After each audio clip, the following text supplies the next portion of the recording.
Então, vamos começando, né? Falando aí, finalizando aí, depois de fica essa grande responsabilidade, depois de 3 feras, falar ainda de fisioterapia, falar de terapia intensiva, mas é um assunto que eu gosto bastante também. Então, vai que com o tema que é a atuação do fisioterapeuta no paciente em ECMO.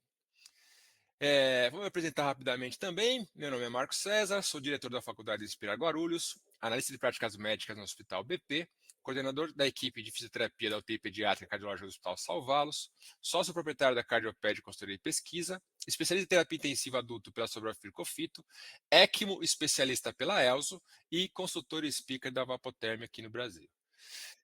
É, Antes de mais nada, eu coloquei essa imagem, né, do Hospital BP, porque o que eu sei de ECMO, que eu trago de ECMO, tudo que eu aprendi, eu devo à Beneficência Portuguesa de São Paulo, a BP, um hospital com mais de 140 mil metros quadrados de área construída, mais de 5 mil médicos ativos, mais de 200 clientes por ano, 783 leitos, sendo mais de 200 leitos de UTI. Então, um hospital, quando você passa pela 23 de maio, você vê aquele gigante ali na 23. E o que seria a ECMO, né? Antes da gente falar da fisioterapia propriamente dita em ECMO, o que seria a ECMO? Eu gosto de falar, e assim, eu aprendi assim também, que a ECMO nada mais é que uma ponte. A ECMO é uma ponte para uma tomada de decisão, a ECMO é uma ponte para uma melhora pulmonar. A ECMO é uma ponte para uma melhora cardíaca. A ECMO é uma ponte para uma assistência ventricular. A ECMO é uma ponte para um TX cardíaco. Então, assim, a ECMO, puramente dito, ela não trata nada, mas simplesmente ela te dá tempo de você ter medidas que você consiga trabalhar com o seu paciente, melhorar o seu paciente, estabilizar o seu paciente e dar de forma menos agressiva um tratamento que consiga depois você tirar esse paciente de ECMO e ele conseguir seguir a vida dele na melhor medida do possível. Então, aqui eu tenho 2 exemplos de ECMO, né? Aqui no paciente adulto, eu tenho uma ECMO veno-arterial, uma ECMO periférica, onde eu estou retirando o que está em azul ali é o sangue venoso sendo retirado da veia femoral, passando pela máquina de ECMO, vamos falar um pouquinho desse circuito todo aqui ainda, e devolvendo aí esse sangue, agora devidamente arterializado, na artéria femoral do nosso paciente.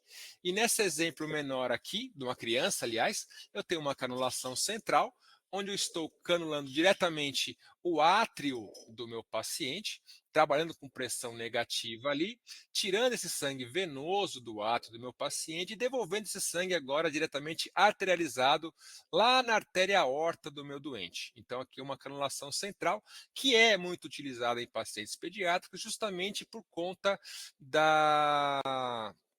dos vasos sanguíneos, né, das artérias, das veias, como são menores na pediatria, você acaba tendo muita dificuldade, por exemplo, no neonatal, fazer uma canulação periférica, por causa do diâmetro das cânulas e também do diâmetro dos raios das artérias e veias dos nossos pacientes pediátricos. Aqui só para a gente entender, né, como é que funciona aqui todo esse trajeto. Então, assim, então o sangue está vindo aqui, ó, tudo que está em azul, né, você vê que é sangue venoso. Então, eu estou passando aqui pela cânula de drenagem, veias de acesso, passa pela bomba propulsora que acaba sendo ali o nosso coração artificial, e só após passar pela membrana oxigenadora, o sangue, aí sim, rico em oxigênio e livre de CO2, passa a ser um sangue arterializado que vai ser devolvido para o nosso paciente. Aqui é uma imagem da BP.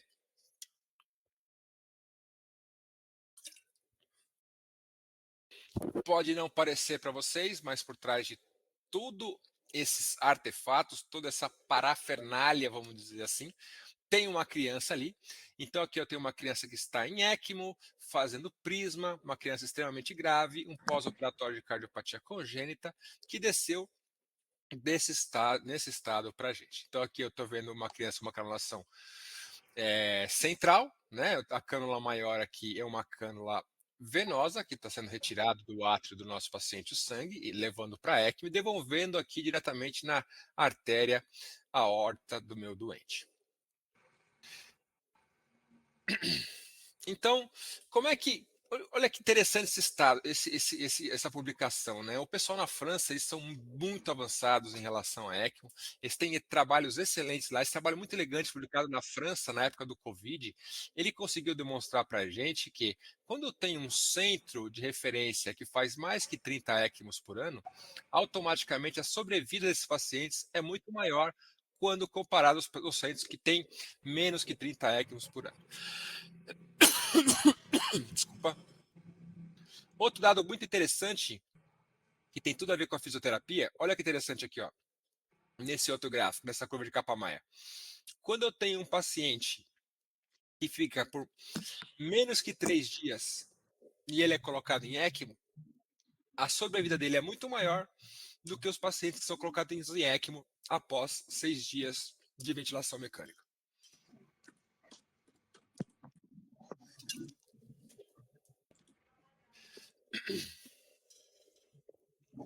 E qual que é o objetivo? E qual que é o objetivo muito importante relacionado à ECMO? A ECMO consegue minimizar altas doses de vasoconstritores inotrópicos, que são as drogas vasoativas. Então, assim, eu não preciso dar tanta noradrenalina, eu não consigo dar tanto inotrópico, automaticamente eu consigo melhorar e diminuir a injúria cardíaca desse meu paciente e de toda a parte circulatória desse paciente. Quando eu trago isso para a questão pulmonar, quando eu consigo colocar o paciente em ECMO, eu consigo fazer uma ventilação mecânica que eu chamo de ultraprotetora.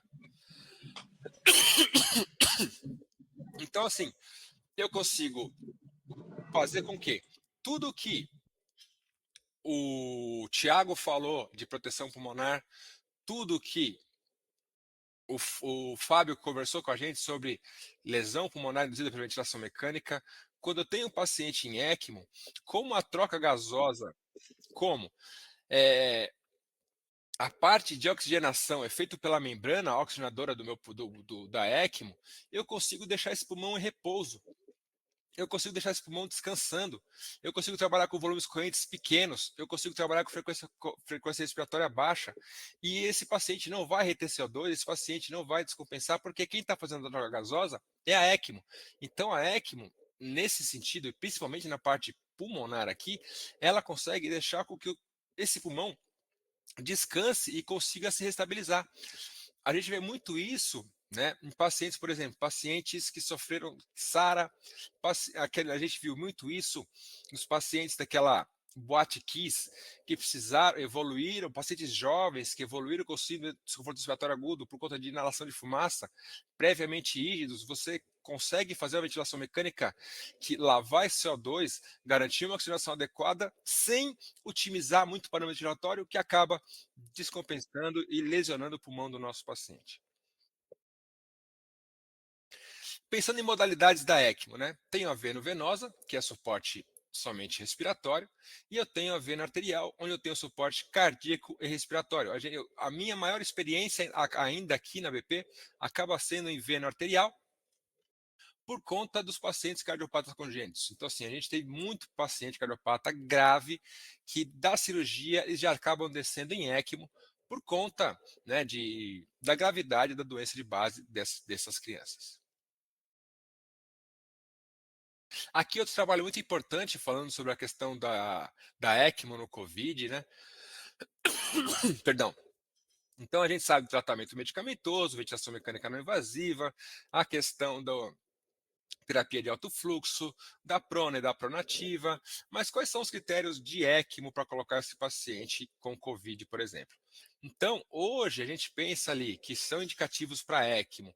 Se o paciente tem uma relação PaFO2 menor que 80 por mais que 6 horas, se eu tenho um paciente que tem uma relação PO2 e FO2 menor que 50 por mais que 3 horas, ou se eu tenho um paciente que tem um pH menor que 7,25 com uma PCO2 maior que 60 por mais que 6 horas.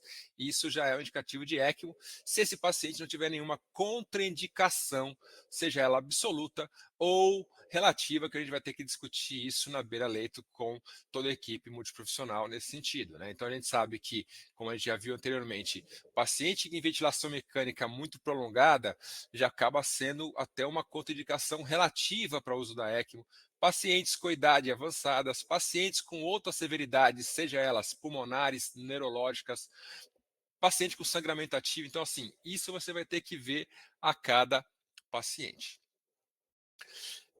Publicado no ano passado pela MIB, pela Sociedade Brasileira de Pneumologia e Tisiologia, né, a diretriz de ventilação mecânica, ela coloca para a gente, ó, que indica o ECMO para pacientes com insuficiência respiratória hipoxêmica refratária com você tentou fazer a ventilação mecânica protetora, não está conseguindo, esse paciente mantém aqui ó, uma PO2 FO2 menor que 50 por mais de 3 horas, uma relação PO2 FO2 menor que 80 por mais de 6 horas. Esses pacientes, eu tenho indicação de colocar esse paciente em ECMO, e muitas vezes vai ser a única salvação desses nossos pacientes. Então, eu sempre gosto, né, de colocar, eu gosto muito de ventilação mecânica, eu coloco que a ventilação mecânica é como uma história da arte, né, porque ela tem toda uma evolução. Assim como eu falei para vocês, que eu comecei, desculpa, gente, tô com uma tosse, eu peguei influenza a semana passada, estou recuperando ainda. Como eu conversei com vocês, como eu falei com o Thiago, a gente é acostumado, no começo, que a gente começou a estudar ventilação mecânica, era normal você ventilar pacientes com 10, 9, até 12 ml por quilo de volume corrente, uma coisa que é totalmente inviável hoje, porque hoje toda a ventilação, a gente tem que pensar que deve ser uma ventilação protetora para os nossos pacientes. E a gente tem vários trabalhos falando sobre isso, né, apontando e falando que quanto mais seguro for a minha ventilação mecânica, reduz e diminui a lesão induzida pela ventilação mecânica. Tem um trabalho muito elegante publicado no Critical Care Medicine que fala que o objetivo da estratégia de ventilação mecânica não é restaurar a fisiologia normal, mas sim minimizar os riscos ocasionados pela ventilação mecânica, melhorando os desfechos do seu paciente.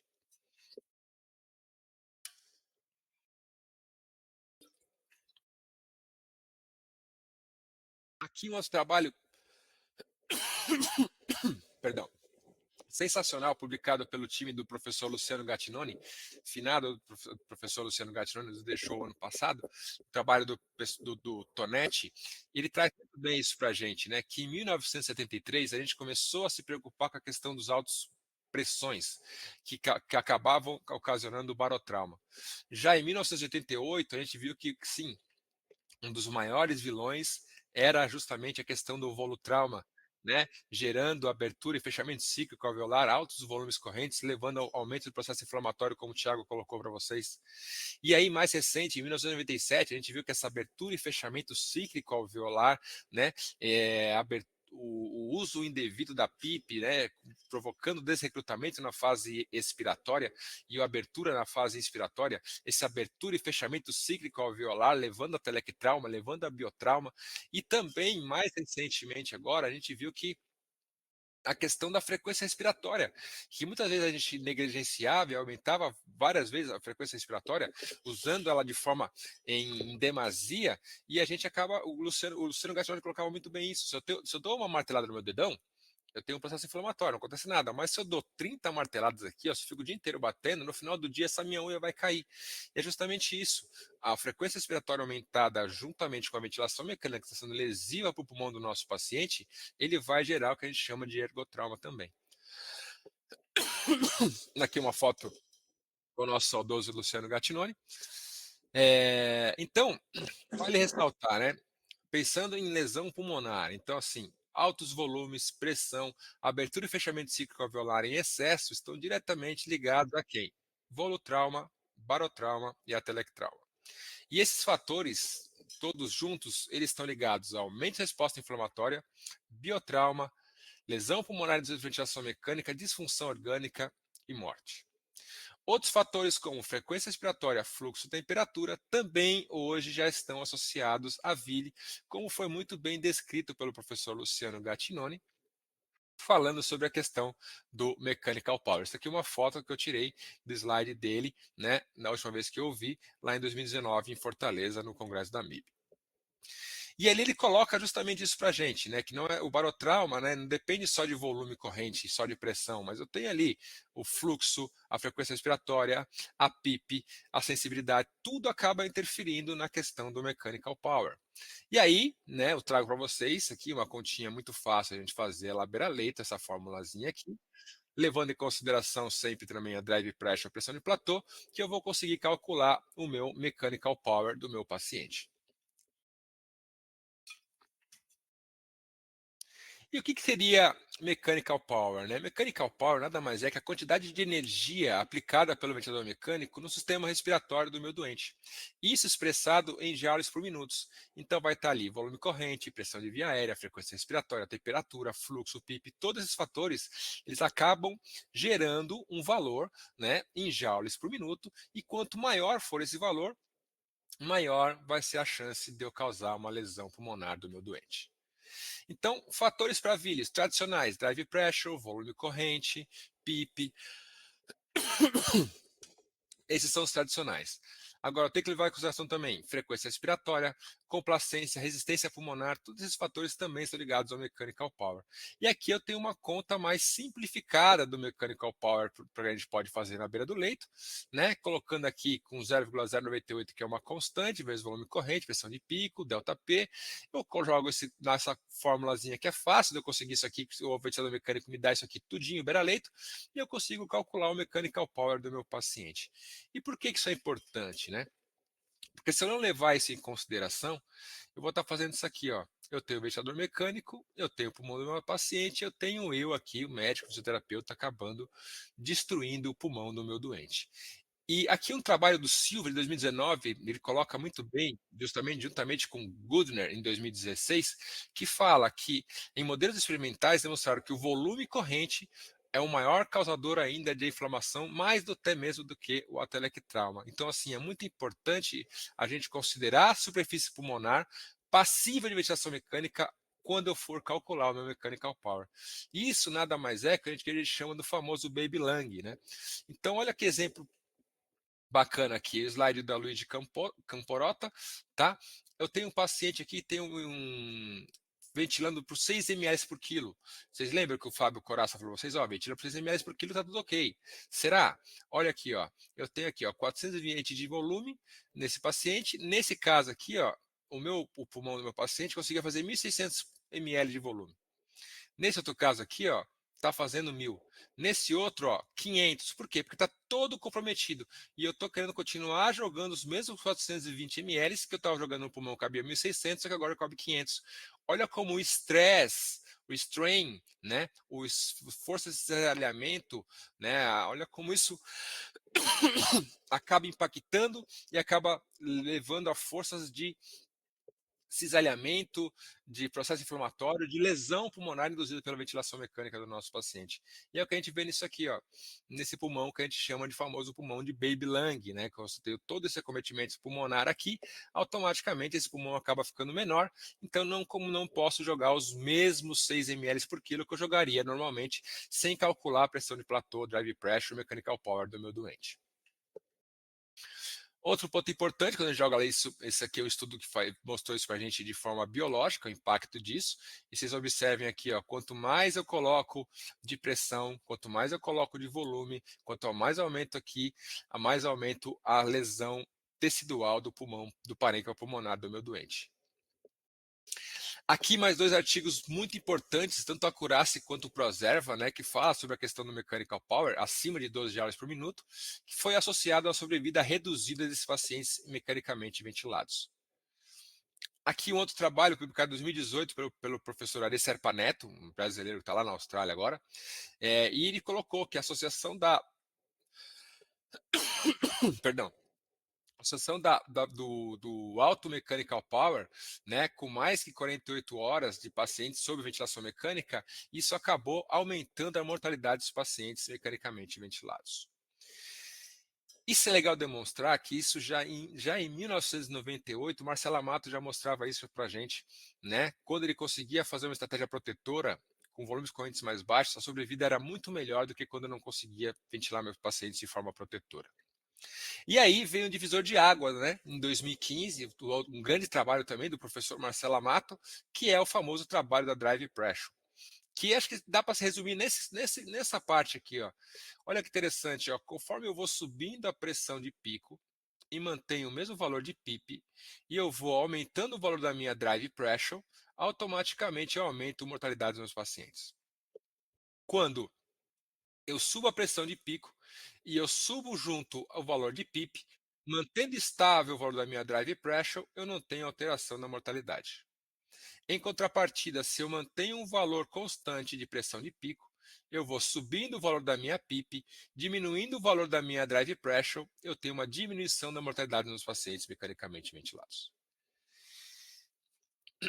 Aqui um artigo não, um slide muito bacana também do professor Marcelo Parker, que ele pegou uma série de artigos do Amato, do Brochard, Esteva, o Aveoli, o Ardisnet, e ele mostrou para a gente que quanto mais aumenta a pressão de platô, mais aumenta a mortalidade.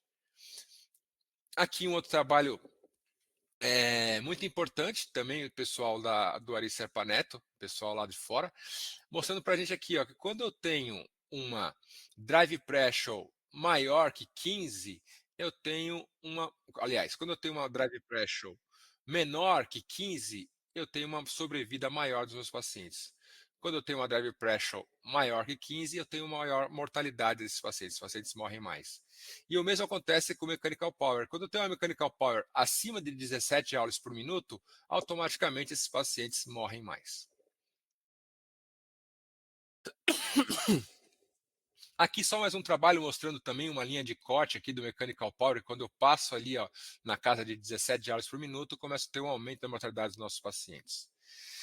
Vale lembrar a importância, né? A gente falou tanto de proteção diafragmática, proteção pulmonar, de parênquima, mas também hoje a gente trabalha também de forma muito importante a proteção diafragmática dos nossos pacientes, não só da parte pulmonar, mas também da parte diafragmática. Outro artigo um artigo muito elegante falando sobre isso, da publicação na American Journal, né? Falando de proteção pulmonar e proteção diafragmática dos nossos pacientes. E aqui uma tabela, né, publicada pela MIB, né, na diretriz agora 2024, recém saída do forno aí, falando sobre os cuidados da mecânica respiratória, né? Quais são os valores normais ou alvos da ventilação mecânica protetora? Então aqui, pressão de pico menor que 40, isso para adulto, tá, gente? Pressão de pico menor que 40, pressão de platô menor que 30, um drive pressure menor que 15. Então assim, isso já está muito bem definido como que eu faço para ventilar os nossos pacientes. O que eu posso tentar fazer para minimizar o risco de lesão pulmonar induzida pela ventilação mecânica. Porém, quando a gente começa a ventilar os pacientes graves, os pacientes com SARA, os pacientes pneumopatas, muitas vezes esses pacientes, quando eu tento fazer a ventilação protetora, o que acontece? Esses pacientes começam a descompensar e esses pacientes começam, um terço desses pacientes, evoluírem com acidose respiratória com pH abaixo de 7,15. Eu não posso permitir que esses pacientes façam uma acidose respiratória desse tamanho, eu acabo colocando mais parâmetro ventilatório, aumentando o parâmetro ventilatório, acaba entrando no ciclo vicioso, aonde o paciente acaba entrando em falência múltipla dos órgãos.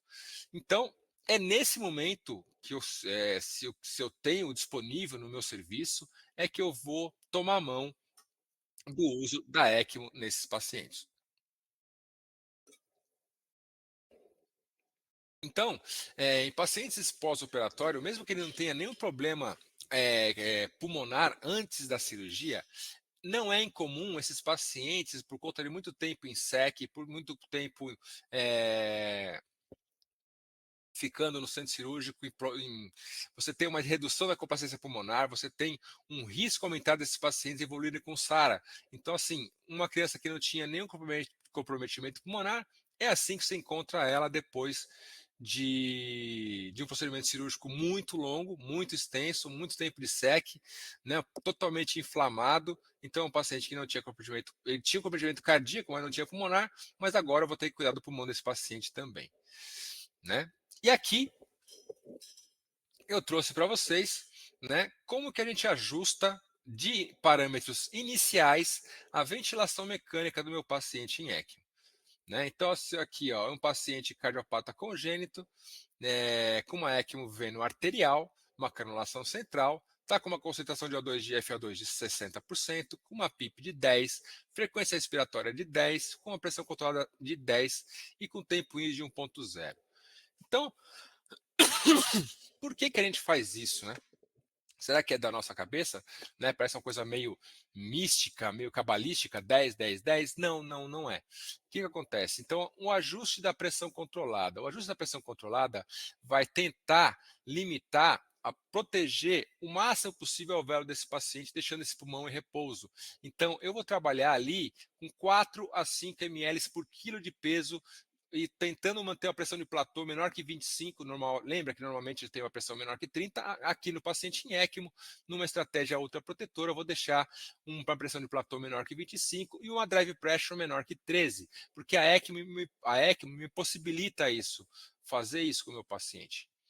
Ajuste da frequência respiratória. A frequência respiratória manter entre 10 a 15, deixando a frequência respiratória baixa, que eu vou deixar um volume corrente baixo, esse pulmão vai estar descansando, evitando o processo inflamatório, deixa esse cara desinflamar, deixa esse cara. Quem está fazendo a maior parte da troca gasosa está sendo a membrana da ECMO. Vamos deixar que esse órgão se recupere, deixar esse órgão em descanso, em repouso. O ajuste da PIP, a PIP tem que ser sempre a partir de 10 para evitar o que a gente chama de atelectrauma. Então eu tenho um volume corrente baixo, coloco uma PIPzinha de 10, esse alvéolo vai ficar mais aberto, evitando que durante a fase expiratória ele se feche e colabe e durante a fase INS ele abra, gerando o que a gente chama de atelectral.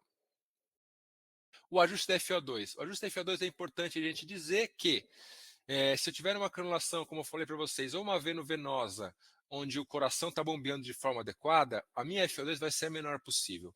Agora, se eu tenho uma canulação veno-arterial, principalmente central, como eu mostrei naquela foto daquela criança, quando eu estou tirando o sangue do átrio direito e estou devolvendo o sangue diretamente na artéria aorta do meu paciente, eu tenho que manter o meu FO2 de no mínimo 40% a 50% no ventilador mecânico. Por quê?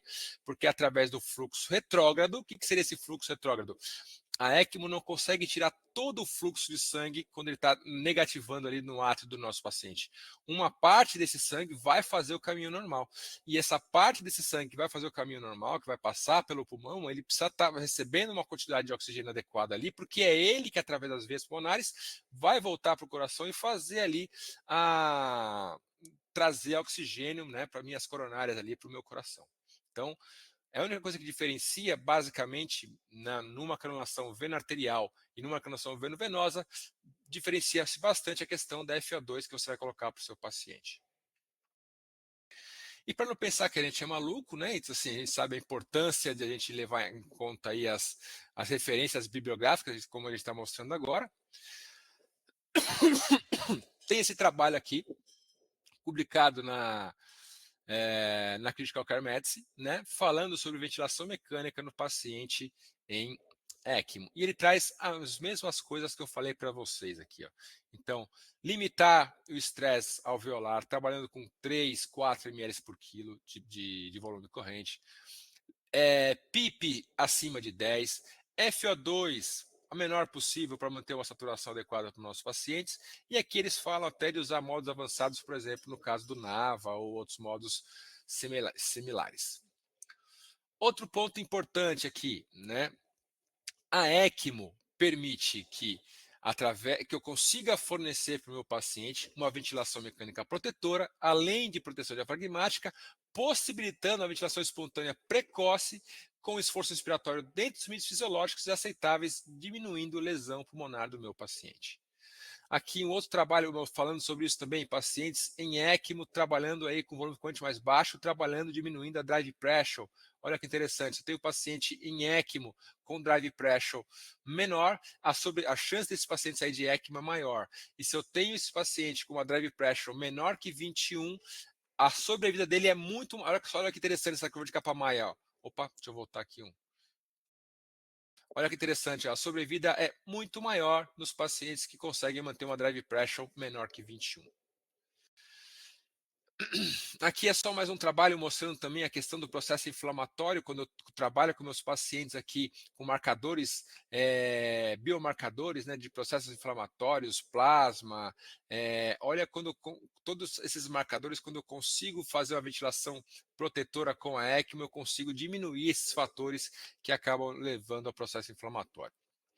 Aqui um trabalho muito elegante também, publicado pelo pessoal lá de fora, ó, que ele traz para a gente aqui, ó, trabalhar com a pressão de pico de 20 a 25, uma pressão expiratória de 10 a 15, com a frequência expiratória de 10, com uma FA2 de 30% nas ECMOs veno-arterial. E olha que interessante, ó, pacientes que entraram em ECMO tiveram uma sobrevida maior do que os pacientes que foram ventilados de forma tradicional. Aqui é um trabalho do pessoal lá do HC, Marcelo Parker, professor Eduardo Leite, o doutor Pedro Vitali.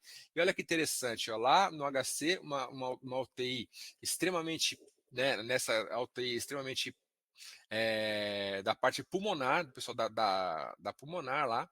Olha como é que eles ventilam os pacientes dele. Ó, a abordagem do nosso grupo. Eles trabalham com uma pressão de platô menor que 25, eles trabalham com ajuste de PIP de 10 a 15, uma frequência respiratória de 10 ciclos por minuto. E aí, olha só, às vezes, por ser uma UTI da parte da pneumo, trabalho com volumes correntes muito, muito baixos, ó, de 0,5 ml por quilo, para poder evitar ao máximo lesão pulmonar dos nossos pacientes. Aqui é só mais uma sugestão de parâmetros ventilatórios trazido pela Sobrafir, que é a nossa associação científica, né? Vocês veem também, ó, volume corrente de 3 a 4 ml por quilo, pressão de platô menor que 28, drive pressure menor que 10, frequência respiratória de 5 a 10, FO2, a membrana de ECMO, não é do ventilador mecânico, é de 100% e do ventilador de 50%, isso para você iniciar. E aqui são todos os artigos que eles se referenciaram para fazer essas questão de ajustes parâmetros ventilatórios do paciente em ECMO. E aí você pode também ter algumas variações, pequenas variações, conforme você vai levando aí, conduzindo o seu paciente em ECMO. Esse aqui é um trabalho muito legal também, um trabalho muito elegante, mostrando para a gente aqui, ó, que o maior sucesso, a maior sobrevida é quando eu consigo manter uma drive pressure menor que 15, com volume corrente até 4 ml por quilo. Está aqui mostrando para a gente nessa imagem aqui. Uma coisa que é interessante mostrar para vocês é que, assim, olha como o número de estudos, de publicações relacionados à ECMO subiu no ano 2020. Né? A gente sabe que esse salto se deu por conta das publicações relacionadas ao Covid. Em 2021 ele voltou a cair, agora em 2022 voltou a subir novamente e vem subindo cada vez mais, né? Cada vez mais tem mais estudos falando sobre a questão do uso da ECMO. E assim, isso é um campo que tem muito espaço para o fisioterapeuta trabalhar também. Para quem gostou do assunto, eu trago esse livro aqui, que é o pessoal lá do HCOR, né, um livro bem bacana, que ele traz um pouquinho de como é que se faz a ventilação mecânica lá do paciente em ECMO deles, no caso eles aqui na população pediátrica. Então a ventilação mecânica em ECMO, veno arterial, ó, modalidade que eles gostam de ventilar em PRVC, com 6 a 8 ml por quilo, pressão de pico menor que 35, PIP de 8 a 12, frequência respiratória de 10 a 20, tempo de 1 segundo, com FO2 de 40 a 50% por ser uma ECMO veno arterial. Já na ECMO veno-venosa, mantém os parâmetros todos iguais, o que vai mudar é a questão de ser colocado FO2 só de 21%. E aqui já é uma sugestão de quando eu começo a tirar o meu paciente de ECMO para parâmetros de desmame de ECMO já.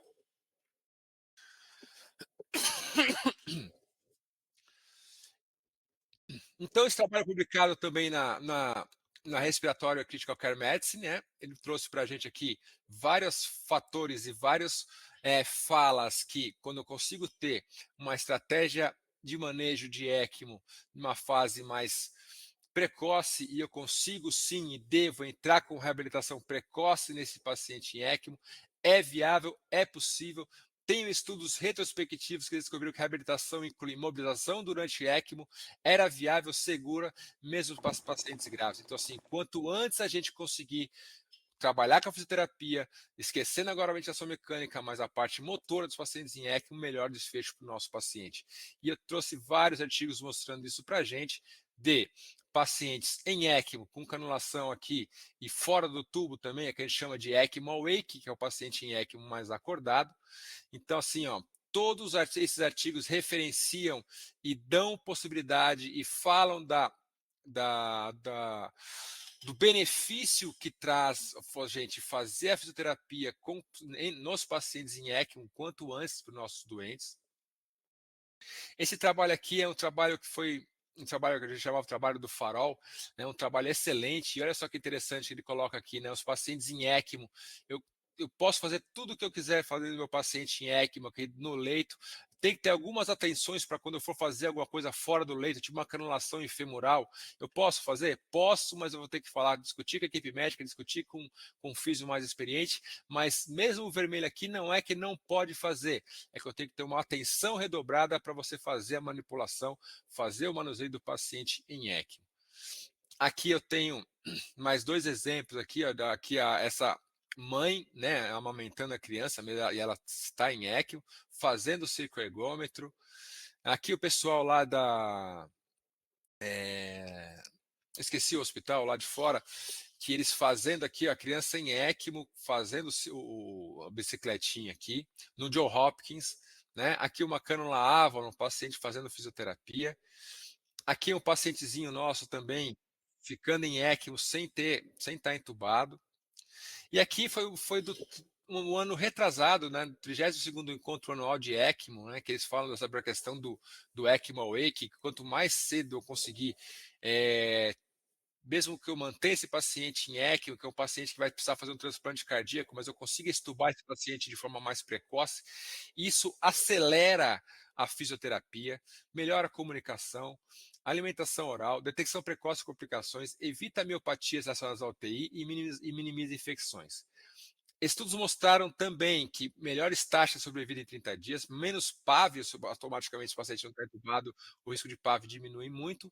E conclusão que ele chega é que é possível sim você iniciar a físio o quanto antes para os seus pacientes, estubando esses pacientes o quanto antes também, né? E reduz efeitos colaterais de sedação, intubação, ventilação mecânica e a própria imobilização, reduzindo assim infecções e mortalidade.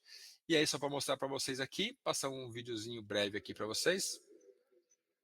Isso aqui é na BP. Uma criança em ECMO fazendo circoergômetro com a gente.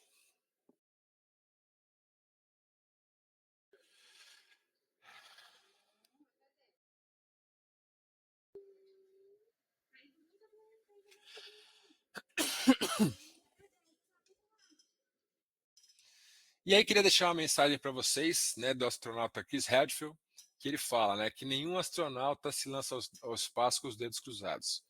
Ele não confia na sorte, ele confia no equipamento, ele tem técnica, ele estudou, ele confia na equipe dele, ele sabe o que ele está fazendo. E a mesma coisa acontece com o fisioterapeuta dentro da UTI. Ele tem que ter ciência. Vou pedir mais uma desculpa para vocês por conta dessa questão da tosse que eu estava, né, recuperando aí de uma influenza, e vou ver se os meninos conseguem participar comigo aqui agora.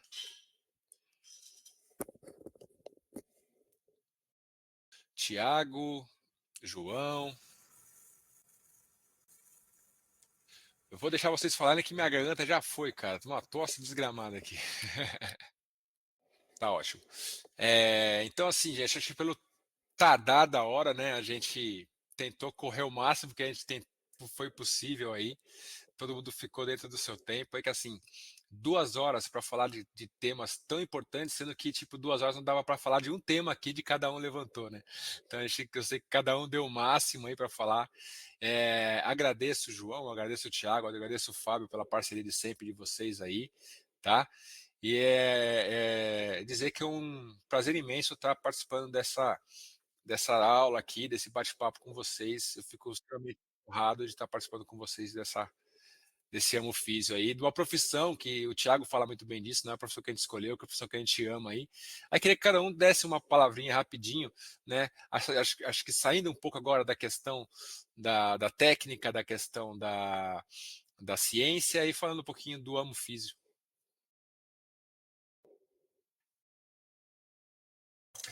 Bom, eu vou. João, Fábio, me permite aí estar falando. Eu acho que o amo físio. Na verdade, eu falo que a minha vida se resume em fisioterapia, né? Tudo que eu tenho hoje e quem eu sou hoje foi graças à fisioterapia. Desde família, desde trabalho, desde satisfação profissional, pessoal, tudo. Tudo que eu tenho, tudo que eu fiz, tudo que eu vivi até hoje foi a fisioterapia, né? Então não tem como amar fisioterapia. Eu falo que se eu conheço um país diferente, é a fisioterapia que me proporciona. Se eu acordo de manhã cedo com uma garra de lutar, de trabalhar e vencer, é a fisioterapia que me proporciona. Se minha filha me pergunta de manhã cedo, papai, mas você vai trabalhar de novo? Por quê? Porque eu gosto. Porque eu amo o que eu faço, né? Não é porque eu preciso de dinheiro, é porque eu amo o que eu faço, né? Então, acho que eu amo físio. Eu sou físio, eu vivo a físio, né? E assim eu espero que todo mundo que está aqui também tenha o mesmo prazer que eu tenho com a fisioterapia. Fábio, por favor. Ficou fácil agora, Fábio, falar. É. Depois das palavras do Thiago, acho que é muito parecida com as minhas também, né? Eu vou, eu vou lembrar de uma fala de um aluno, né, numa das aulas ministradas, e isso eu guardei, eu levo tanto para o meu âmbito pessoal como profissional também, né?